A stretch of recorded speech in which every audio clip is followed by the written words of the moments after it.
The evening was set to be perfect.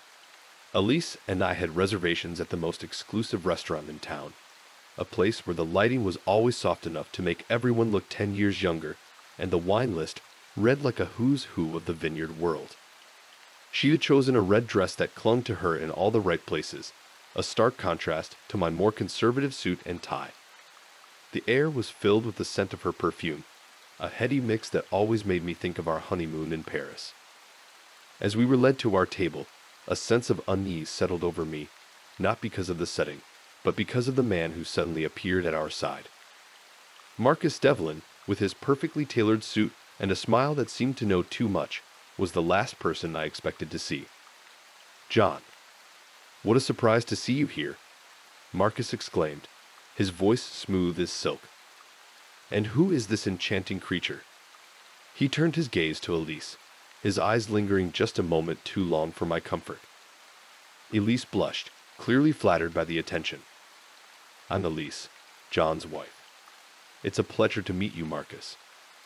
"The pleasure is all mine," Marcus replied, his smile widening. "Mind if I join you for a drink? I promise I won't intrude on your celebration." Before I could object, Elise chimed in, her voice tinged with excitement. "Of course, we'd love to have you join us. It's not every day we get to dine with a celebrity businessman." As Marcus took his seat, commandeering the conversation with tales of his latest business ventures and exotic travels, I couldn't help but feel like an outsider at my own anniversary dinner. Elise hung on his every word, her laughter a little too loud, her glances a little too frequent. "So, John, how have you been keeping up with this whirlwind beside you?" Marcus asked, gesturing towards Elise with a knowing look. "I've been doing my best," I replied, trying to mask my growing irritation. Elise is quite the force of nature. Elise giggled, leaning in closer to Marcus. "Oh, John is just being modest. He's the rock that keeps me grounded." The conversation flowed around me, but I couldn't shake the feeling that something was amiss. Marcus's presence, his blatant charm, it was all too calculated. And Elise, with her unwavering attention to him, made my heart sink with a realization I wasn't ready to face. The dinner, meant to be a celebration of our love, had turned into a showcase of my wife's fascination with a man who was everything I was not. As the night wore on, I couldn't help but wonder if this dinner would be one to remember for all the wrong reasons. The days following our dinner were a testament to how quickly one's sense of security could be shattered. Marcus, with his well-practiced charm and endless stories of adventure and success, had effortlessly woven himself into the fabric of our daily lives. His temporary displacement, due to the luxurious renovation of his condominium, had seemed like a mere inconvenience at dinner. Yet, when Elise suggested he stay with us, it felt as though the ground beneath me had shifted. "John, it's only for a few weeks," Elise had said, her eyes gleaming with a mix of excitement and what I now recognized as a hint of defiance. "Marcus is practically family, isn't he?" I had tried to voice my concerns, to explain the unease that settled in my chest at the thought, but my words fell on deaf ears. Marcus, ever the opportunist, had accepted with a gratitude that didn't quite reach his eyes. "John, old friend, you won't even notice I'm here," Marcus assured me, clapping a hand on my shoulder with a weight that felt like a warning. "I'll be as quiet as a mouse, and who knows, maybe I'll even share some of my investment tips with you." The arrangement was settled without my consent, and Marcus moved in the following day. His presence in our home was anything but inconspicuous. Mornings were filled with his elaborate breakfast preparations, a stark contrast to our usually simple fare. Evenings turned into impromptu social gatherings, with Marcus playing the gracious host, charming my wife and our friends with tales of his exploits and thinly veiled innuendos about his wealth. Elise was particularly taken with him, laughing a little too loudly at his jokes and spending hours discussing interior design and art, subjects Marcus had suddenly become an expert in. Their closeness was a slow torture, a daily reminder of my fading importance in my own home. "John, you're being paranoid," Elise chided one evening when I couldn't contain my frustration any longer. "Marcus is just being friendly." You should try learning a thing or two from him. Is that what you want, Elise? For me to become more like Marcus? The bitterness in my voice surprised even me. Elise's response was a cold shoulder and a night spent in separate rooms. As the days passed, the atmosphere in our home grew increasingly tense, a thick fog of unspoken words and suspicions hanging over us. Marcus, for his part, seemed oblivious to the turmoil, or perhaps he was simply enjoying the chaos he had sown. His comments became more pointed, his glances more lingering, and his conversations with Elise more private. I felt like a stranger in my own home, watching helplessly as my wife drifted further away, captivated by the allure of a man who had entered our lives uninvited and now refused to leave. The realization that I was losing Elise to my supposed friend was a bitter pill to swallow, one that left me questioning everything I thought I knew about love, loyalty, and the bonds of friendship. The strain in our home had become palpable, a thick, suffocating blanket that smothered any remnants of our once easygoing love.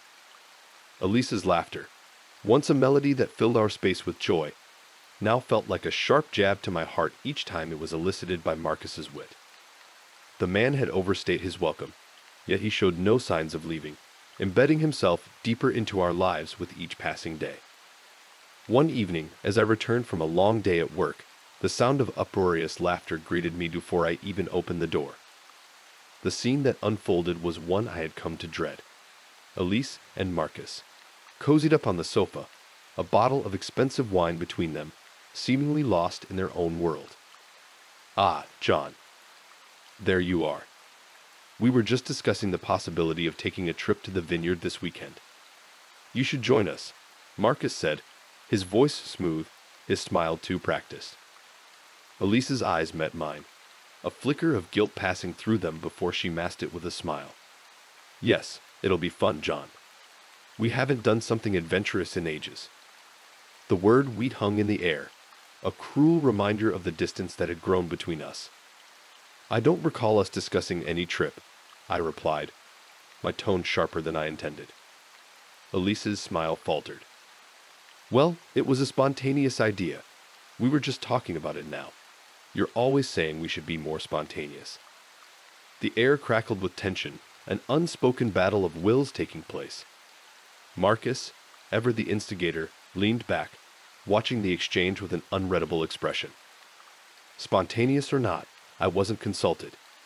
It seems my opinion doesn't matter much these days, I shot back, the frustration I'd been bottling up finding its way to the surface.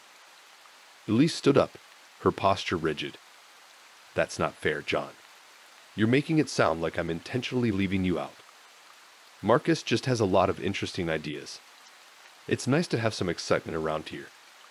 Her words felt like a slap, the implication clear. I wasn't enough for her anymore. Marcus had filled the void I didn't even know existed. And what role do I play in this newfound excitement, Elise? The dutiful husband who nods along to whatever his wife and her guest decide. The sarcasm in my voice was bitter, a reflection of the turmoil churning inside me. Marcus finally stood, placing his wine glass on the table with exaggerated care. Perhaps I should leave you two to discuss this. It was not my intention to cause any discord. His attempt at playing the peacemaker only fueled my anger further. Oh, now you decide to be the bigger man? After you've wormed your way into my home, by marriage? Elise's gasp was a sharp punctuation to my outburst. John, that's enough. You're overreacting. Marcus has been nothing but kind. Kind? I laughed, a hollow sound devoid of any real humor. Is that what we're calling it now? The room fell silent, the tension a tangible entity that threatened to suffocate us all. Marcus excused himself, retreating to the guest room with a look that I couldn't decipher, leaving Elise and me standing in the ruins of what used to be our happy home. I don't even recognize you anymore, Elise, I said, the words heavy with sorrow and loss. And I don't know if I can live with this version of you, she replied, her voice barely above a whisper. As I watched her walk away, the distance between us felt insurmountable. The man who had entered our lives as an unwelcome guest had managed to unearth the cracks in our foundation, cracks I had been too blind to see. The question that haunted me as I stood alone in the silence of our living room was whether those cracks had been there all along or if they were the result of this intrusion. The days that followed were a blur of avoidance and unspoken grievances. Elise and I moved around each other like two planets in a decaying orbit, our interactions brief and fraught with tension. Marcus, meanwhile, seemed to thrive in the thickening atmosphere of discord, his presence a constant reminder of the wedge that had been driven between my wife and me. It was on a rain-soaked Thursday evening that the fragile facade we had been maintaining shattered. I returned home earlier than usual, the storm having canceled a crucial meeting. The house was silent, the kind of oppressive silence that feels like a prelude to a storm. As I made my way to the kitchen for a drink, a faint sound stopped me dead in my tracks. Laughter. Not just any laughter, but Elise's, coming from the direction of the guest room. The glass I had been holding slipped from my grasp, shattering on the floor, the sound lost in the pounding of my heart. With a sense of dread that felt like a weight in my stomach, I approached the guest room, the laughter growing louder, more intimate with each step.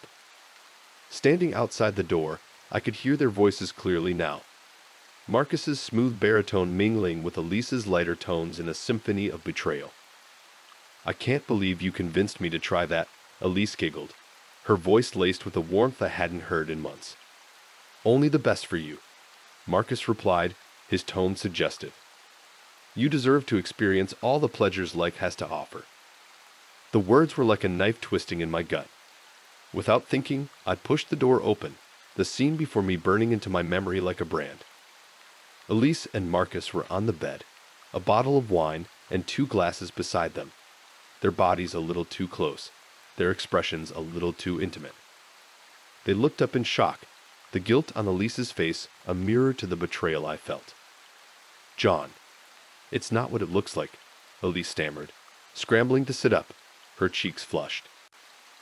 "Not what it looks like," I echoed, my voice cold, distant. "What exactly does it look like, Elise? Because from here, it looks like my wife and my so-called friend are having a cozy little rendezvous behind my back." Marcus had the decency to look uncomfortable, though whether from guilt or the awkwardness of being caught, I couldn't tell. "John, we were just talking." "It's not what you're thinking." "Talking," I laughed, the sound bitter. "Do you take me for a fool, Marcus? I can see perfectly well what's going on here." Elise stood, moving towards me with her hands outstretched, as if to bridge the chasm that had opened between us with a mere touch. "John, please. Let me explain. It's not how it looks. We've never. I would never." Her words trailed off under my glare, the air between us charged with a decade of trust crumbling to dust. "Stave it, Elise," I said, my voice breaking with the weight of my heartache. "I trusted you. I trusted both of you. And this is how you repay that trust."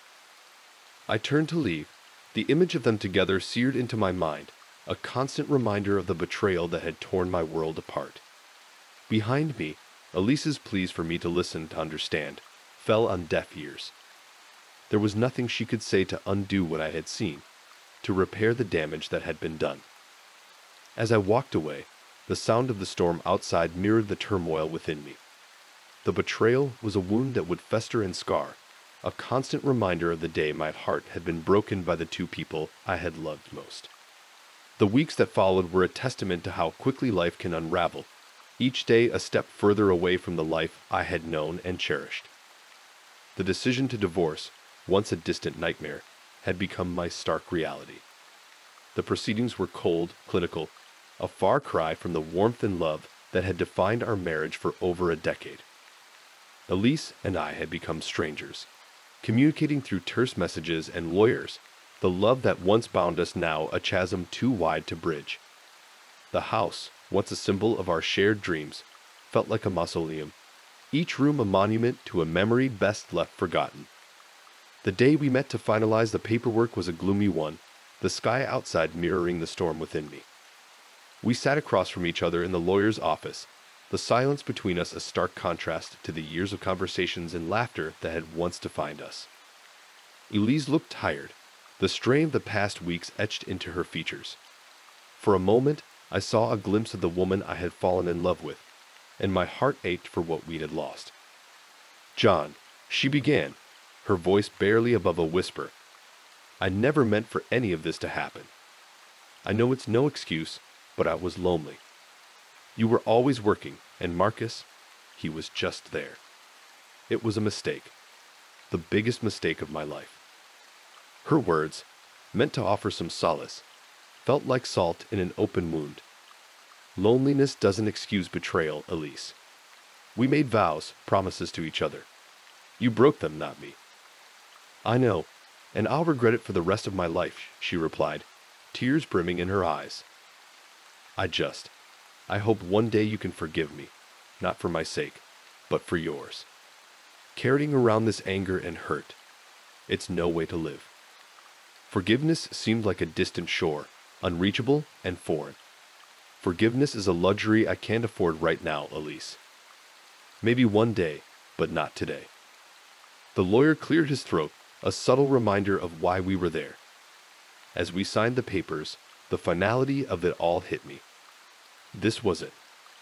The end of our story, a tale that had promised a lifetime, but had been cut tragically short. Once everything was signed, Elise stood, her movements slow, heavy with the weight of our failed marriage. "Goodbye, John. I really am sorry." I watched her leave, the finality of her departure a sharp pain in my chest. "Goodbye, Elise," I whispered to the empty room, a goodbye to not just the woman who had been my wife, but to the life we had built, the dreams we had shared.